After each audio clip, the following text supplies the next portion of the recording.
I missed you on the podcast last week, Jess. It was fun. Loved the episode, though. That was so fun. It was fun. And I am actually 1 week later, I will officially say that I may have changed my tune on a few pumpkin spice items. I've been eating it at the beginning of the episode when you're like, I am not a believer. I knew after you tried all those products.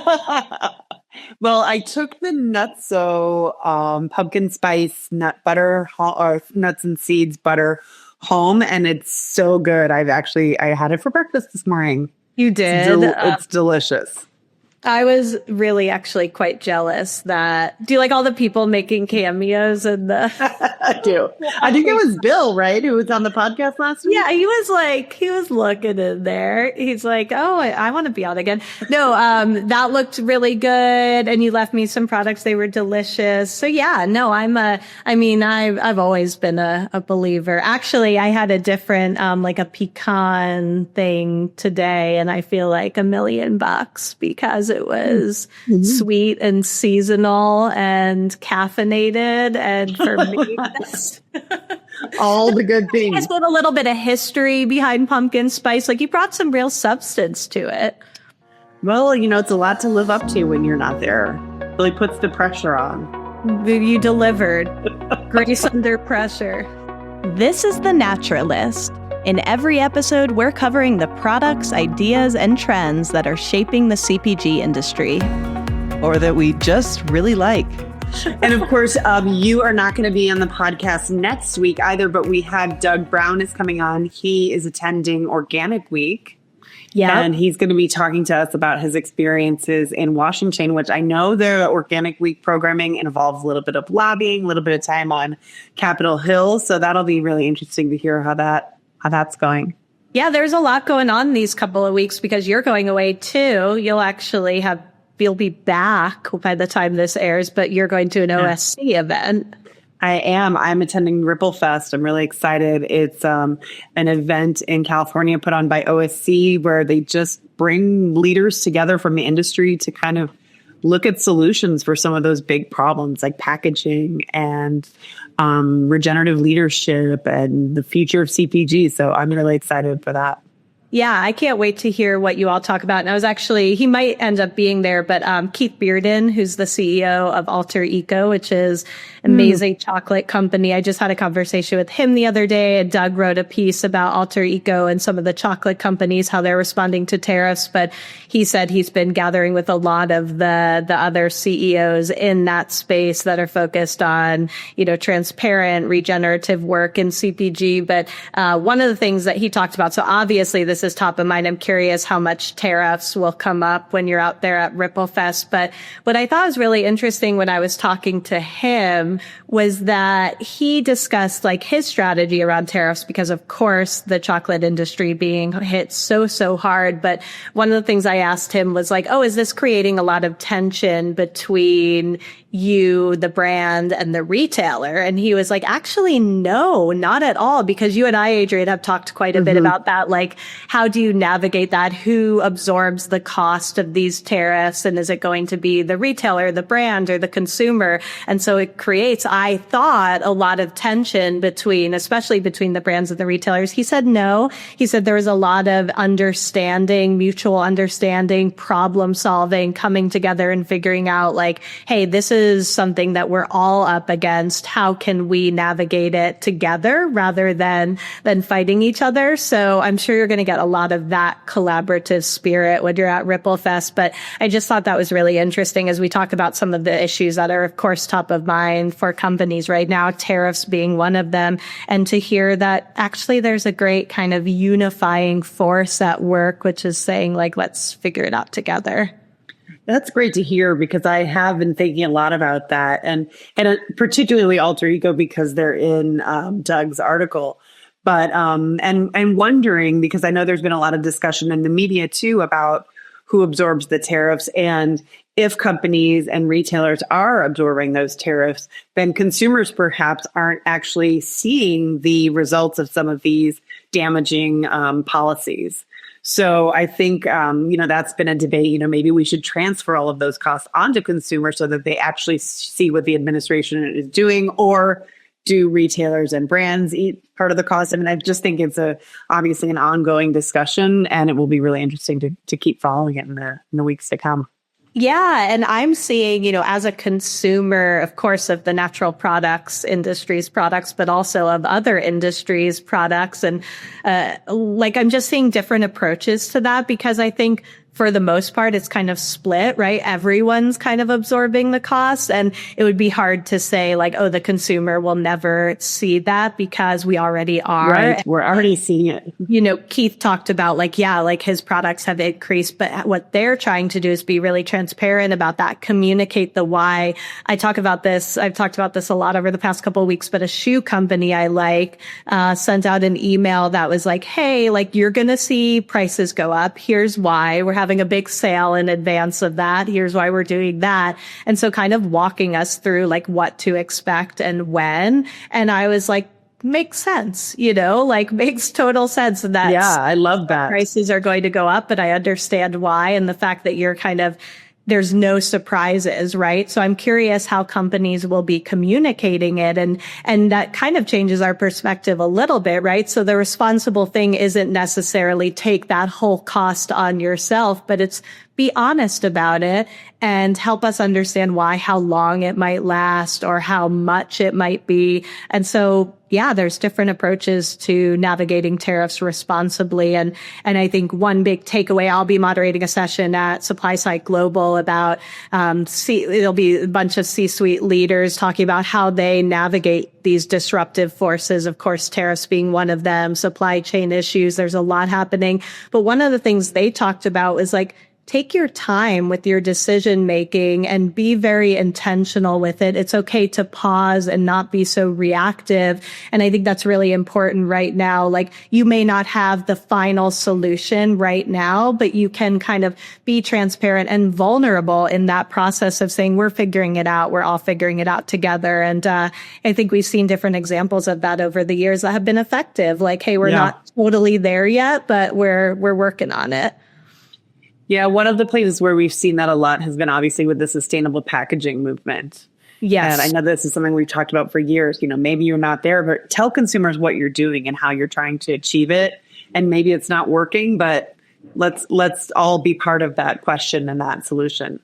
Yeah, I wonder what we're going to see with sustainable packaging at Ripplefest in particular, because obviously that's an area that they specialize in, and kind of this co-opt approach to solutions. Is there anything that you're seeing already or that you expect to see more of there? I don't know. I'm just going to go into it with an open mind, and can't wait to be surprised and delighted.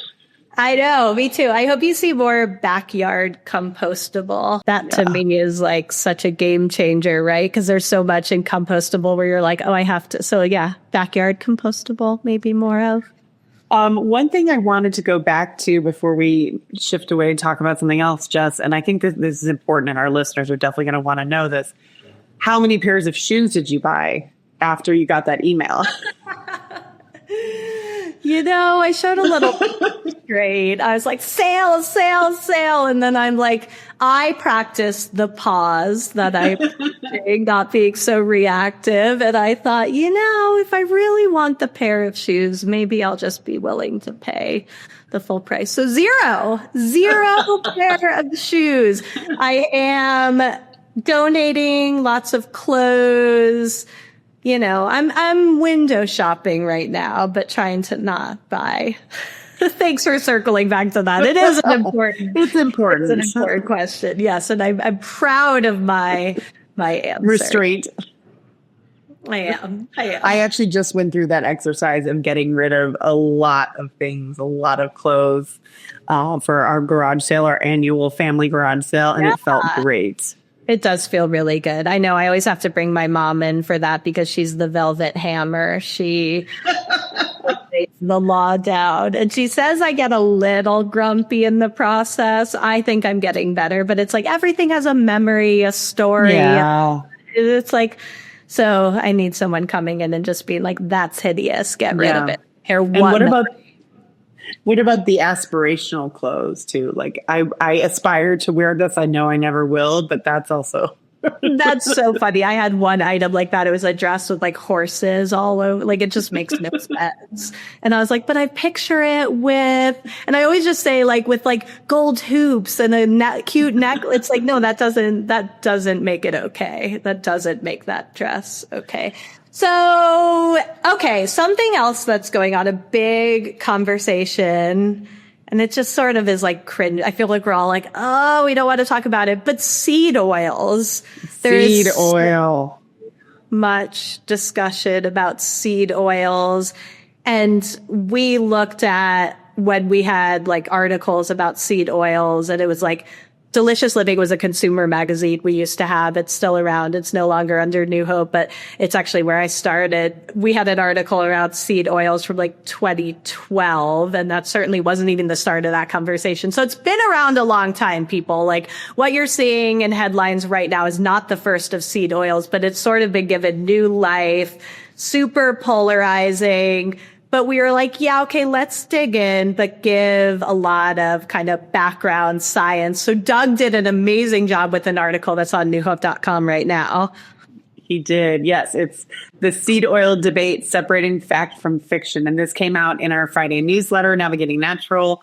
And it's been heating up the debate online. And I think it's really great because Doug really digs into it. You know, what is the scientific evidence behind the seed oil debate? What are the claims that are made about the detrimental effects of seed oil? What is the fact and what is the research that supports or denies those claims? And then just talking about, you know, some of the experts out there, the scientists out there saying it's not the seed oils that are the problem. It's the ultra processing. It's the ultra processed foods that contain these ultra processed seed oils. And so I think if you don't know where you stand or what the debate is, I think that this article is a great way to just kind of get an overview of what's happening and why it's important. And I do think it's interesting, and then I'll stop and let you get a word in edgewise. We have seen, I mean, when we were at Newtopia Now, we did see quite a few brands that had their packaging reflecting no seed oils, which is something that some of those same brands didn't have maybe 6 months ago or a year ago on their packaging. But I've also seen a lot of products that are seed oils that are touting their non-ultra processed claims. We've seen extra virgin sunflower seed oil come through recently, extra virgin canola oil. So I think that that's really interesting too, that there's also that idea that, yes, it's not the seed oil by itself, it's the processing that goes into it, which the processing is crazy if you read Doug's article. Yeah. And he does a great job of breaking it down. Definitely go on, read that article. We'll include the link here in the podcast, but it really shows like what that process is, how it leads to some of these harmful effects or ingredients within these ultra processed products. So that's really good from a scientific standpoint. And then to really compare seed oils to other types of oils and fats and again, separate fact from fiction. And I think, that article is a great start to it. But I love, Adrienne, what you're talking about is how we've seen the market kind of respond and those two different approaches, right? And I don't think one is right and one is wrong, but one is saying like, hey, consumers are now aware and talking about seed oils. So let's just tout the fact that we don't have any in our products. Let's put that right there on the label. Let's listen to the market. I don't think it's greenwashing. I think it's responding to consumers and what they're saying and wanting or not wanting. And that's okay, right? Like, hey, if you have not been using them and you're proud of that and you want to put that on there. But the other force is more interesting to me. What you're talking about is saying like, okay, we're going to look at the actual issue here, which is the ultra processing, and do seed oils better, right? And educate on how it can be done differently or better. We see that in all different categories, that there's kind of a stigma associated with the whole ingredient, but really it's about how the ingredient is produced or processed. That's the problem. And so while not exactly the same, I think an example that comes to mind for me is palm oil. There's been so much controversy about palm oil. And then you saw companies trying to educate on how it actually can be sustainable when it's cultivated in the right way. So I know that's another hot button issue and remains that way. But this idea of differentiation and education, both of those things are really important right now. And yeah, I'm eager to see which direction companies go and how they take this kind of uprising of consumer awareness and turn it into an opportunity in the right way. Yeah, and I'm glad you brought up differentiation, because that's obviously something that you and I have been talking about a lot, just as we've seen. I just saw a data point this morning that natural is outpacing conventional product growth in every channel, which I think is pretty significant. That's from Spins. But we're talking about, as the consumer desire for natural products grow, and as more conventional brands and conventional retailers are meeting that demand, how do the brands from our industry continue to differentiate themselves on shelf? And I think that that's a really good example of how they can do that and how they are doing it really, really well.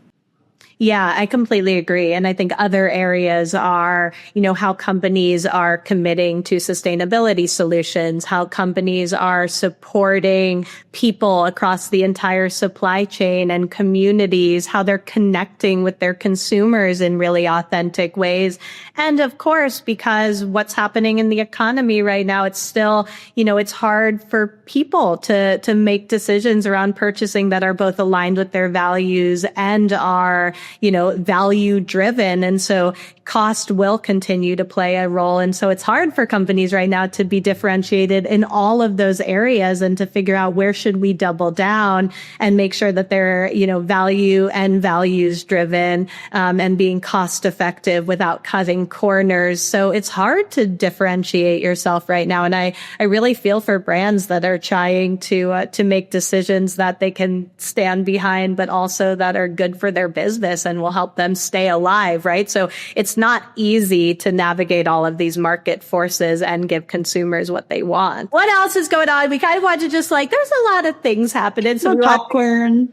Yeah, a little popcorn episode. Well, Rick Polito, who's, of course, the editor-in-chief of Nutrition Business Journal, published an editor's take last week, which is talking about the sports nutrition, what should I call that? Sphere, industry, category. I just couldn't remember the word category all of a sudden. Tough one.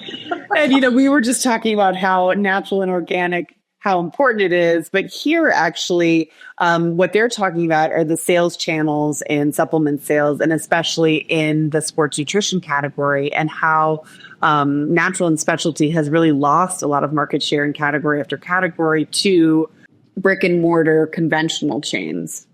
So I thought that was really interesting. And one of the things that Rick talks about is that, maybe the biggest takeaway there is that for a lot of people, sports nutrition, or what we think of as sports nutrition, is just nutrition, just popping into a convenience store, popping into a store, grabbing a bar, grabbing some protein powder to take for dinner that night. So that's one of the ways that he kind of talks about this phenomenon. Yeah, and the sports nutrition category is it's still going strong, right? So it's important to look at where most of those sales are happening, what some of the trends are. Of course, we're talking about whey as being, continuing to be a driving ingredient in that space. But I'm always looking at, how people think about it, how they define it, and how that industry has managed to cater to the needs of all different types of athletes. And I think that's what makes it so strong and kind of sustainable long term, is that it's no longer just about the gym rat, but it really is about, a kind of everyday person that wants to optimize their health and perform a little better, and even tying sports nutrition to kind of cognitive performance. So there's some interesting things happening with some of the ingredients there too, such as creatine, which has been amazing to see kind of the explosion of that, but now creatine for brain health and other things. So it really is just crossing over into all these different spaces, but interesting for sure that mass market, brick and mortar retail has outpaced natural. And does he talk about online in that equation too? He does. Mass market retail boasts a market share 10 times over e-commerce, which is interesting. And they say that they don't anticipate in-store brick and mortar purchases of these products to ever dip below 80%, which I think is really interesting, especially when you see so many, really cool, innovative online supplement sports nutrition companies that are really beginning in the DTC sphere. So Yeah, definitely. You see so many launching on social and TikTok and Instagram. Yeah.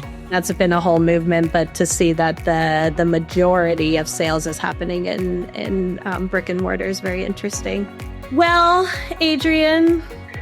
Jessica. Well, soon we'll meet again, I hope. Oh gosh, so ominous. What do you mean, I hope? Come back. Well, you're going to be in a beautiful place for Ripple Fest. Excited that we'll have Doug on to talk about Organic Week. And yeah, be sure to rate, subscribe, check out all the content we reference. It's all on newhope.com. And great to see you, Adrienne, as always. I'll see you soon. See you soon. There you go. That's better.